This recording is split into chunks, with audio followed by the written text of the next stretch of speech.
जोहार, जय मूल निवासी। मैं रविंद्र ने और आप देख रहे हैं MN टीवी। डॉक्टर बाबा साहब अम्बेडकर और महिला मुक्ति, इस विषय के बारे में आज चर्चा करेंगे। हमारे महिलाओं के मसीहा डॉक्टर बाबा साहब अम्बेडकर जी ने सरकारी प्राइवेट फैक्ट्री में काम करने वाली महिलाएं और घरेलू जो महिलाएं हैं, इनके लैंगिक दृष्टि से न्यायपूर्ण कानूनों को निर्माण करने की पैरवी की और मौलिक कार्य किया। पिछले वीडियो में हमने बताया था कि दुनिया में जैसे इंग्लैंड, अमेरिका, न्यूजीलैंड, स्विट्जरलैंड की महिलाओं को अपने हक और अधिकार की लड़ाई स्वयं लड़ी। भारत में राष्ट्रपिता ज्योतिराव फुले और डॉक्टर बाबा साहब अम्बेडकर जी, ये दो महापुरुषों ने भारत के महिलाओं की लड़ाई लड़ी। सन 1928 में बम्बई विधान परिषद के सदस्य के रूप में डॉक्टर अम्बेडकर ने उस विधेयक को अपना समर्थन दिया, जिसमें फैक्ट्रियों में काम करने वाली महिलाओं को सवैतनिक मातृत्व का अवकाश देने का प्रावधान किया था। डॉक्टर अम्बेडकर का मानना था कि मातृत्व अवकाश के दौरान कामकाजी महिलाओं को दिए जाने वाले वेतन का आंशिक भार सरकार को वहन करना चाहिए, क्योंकि यह राष्ट्रहित में है। प्रसव के पूर्व, प्रसव के बाद महिलाओं को आराम मिले।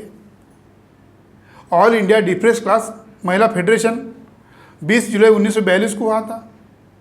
उस श्रमिक महिलाओं का जो आकस्मिक अवकाश है, अर्जित अवकाश है, विशेष अवकाश है, पेंशन एवं कार्य के दौरान दुर्घटना की स्थिति में मुआवजा का प्रावधान के संदर्भ में इस परिषद में प्रस्ताव पारित हुआ था।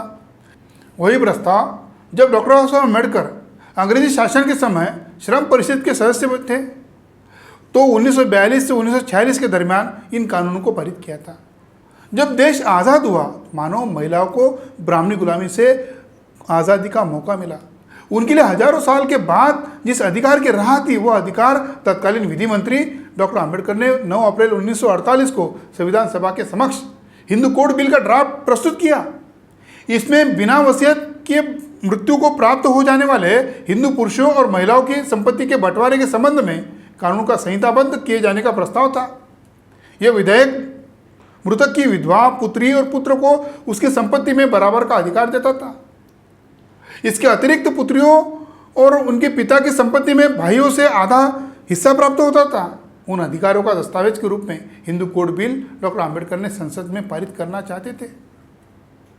इस बिल को संसद में पारित करते समय सांसद लंबे लंबे भाषण दे रहे थे, बाल की खाल निकाल रहे थे। इस विधेयक पर आम सहमति बनाने के लिए बहुमत साबित हो गया था। फिर भी आधुनिक पुष्पमित्र श्रृंग की नस्ल, थोर समाजवादी, विज्ञानवादी कहे जाने वाले प्रधानमंत्री पंडित जवाहरलाल नेहरू ने इस बिल को पास होने नहीं दिया। महिलाओं के अधिकारों की भ्रूण हत्या की, संविधान लागू होने तक, सड़ने तक रख दिया। उस समय बाबा साहब अम्बेडकर को मानसिक यातना सहन करनी पड़ी। घटना समिति के अध्यक्ष डॉक्टर राजेंद्र प्रसाद ने कहा, यह हिंदू कोड बिल विवाह संस्था को खत्म कर देगा। RSS का तत्कालीन राजनीतिक दल जनसंघ के डॉक्टर श्यामा प्रसाद मुखर्जी ने कहा, यह बिल एक धर्म को टारगेट कर रहा है। हिंदू कोड बिल के संदर्भ में बाबा साहब को संसद के बाहर भी विरोध सहन करना पड़ा। वैसे बाबा साहब अम्बेडकर जी ने महिलाओं का राष्ट्रव्यापी संगठन खड़ा किया था, राष्ट्रव्यापी आंदोलन खड़ा किया था। कोई अधिकार प्राप्त करना है तो केवल संवैधानिक संस्था के जरिए प्राप्त नहीं हो सकते हैं, इसलिए उन्होंने संसद के बाहर भी जन समर्थन जुटाने का काम किया। कुछ साल पहले मुस्लिम महिलाओं को न्याय देने की भाषा करने वाली नरेंद्र मोदी की जो मातृ संगठन RSS है, उनके कार्यकर्ताओं ने 11 दिसंबर 1949 को एक सभा ली और उसमें हिंदू कोड बिल का विरोध किया, जहां एक के बाद एक वक्ताओं ने हिंदू कोड बिल की निंदा की। एक वक्ता ने कहा, यह हिंदू धर्म पर परमाणु बम गिराने की जैसी बात है, तो दूसरे ने ब्रिटिश सरकार द्वारा लादे गए कठोर रोलर टैक्स कानून से इसकी तुलना की। उनका कहना था जिससे वो कानून ब्रिटिश सरकार का पतन का कारण बनी, उसी तरह नेहरू सरकार का पतन होगा।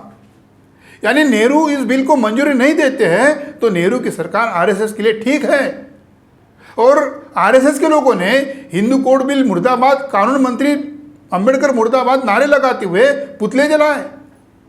स्वामी करपात्री महाराज ने इस बिल की कड़ी निंदा की, डॉक्टर अम्बेडकर पर जातिगत टिप्पणी की और कहा, एक अछूत को हिंदू महिलाओं के मामले में हस्तक्षेप करने की कोई अधिकार नहीं है, जरूरत नहीं है। साधारणतः ब्राह्मणों के लिए वो अधिकार है। बाबा साहब ने काराराम मंदिर प्रवेश का जो आंदोलन किया, 14 तालाब का सत्याग्रह किया, ये हमारे बहुजन समाज के पुरुषों और महिलाओं को उनके अस्तित्व की जानकारी प्राप्त हो इसलिए आंदोलन किया। न बल्कि मंदिर में प्रवेश करना था, पानी पीने का आंदोलन नहीं था, वो मानव मुक्ति का संघर्ष था, मानव मुक्ति का महायुद्ध था। हिंदू कोड बिल लागू करने के पहले ब्राह्मण धर्म में महिला गुलामी का अनलिमिटेड आनंद ले रही थी। हिंदू कोड बिल का आज लागू हुआ, इससे कोई ब्राह्मण धर्म की गुलामी पूर्णतः खत्म नहीं हुई है। हिंदू कोड बिल के विरोध में केवल पुरुष ही नहीं बल्कि ब्राह्मणों की महिलाएं ब्राह्मण पुरुषों के कहने पर विरोध जता रही थी। ब्राह्मण धर्म के उस समय के तत्कालीन गुरु घंटाल स्वामी करपात्री ने डॉक्टर अंबेडकर को शास्त्रों की व्याख्या पर आम जनता के सामने बहस करने के लिए ललकारा था। उनका कहना था किसी समुदाय के भीतर शादी या उत्तराधिकार जैसे मामलों में सरकार की दखलंदाजी ठीक नहीं है, और यह भी कि हिंदू अपने धर्म के प्रति वफादार नहीं है, वे संविधान के प्रति वफादार नहीं हो सकते।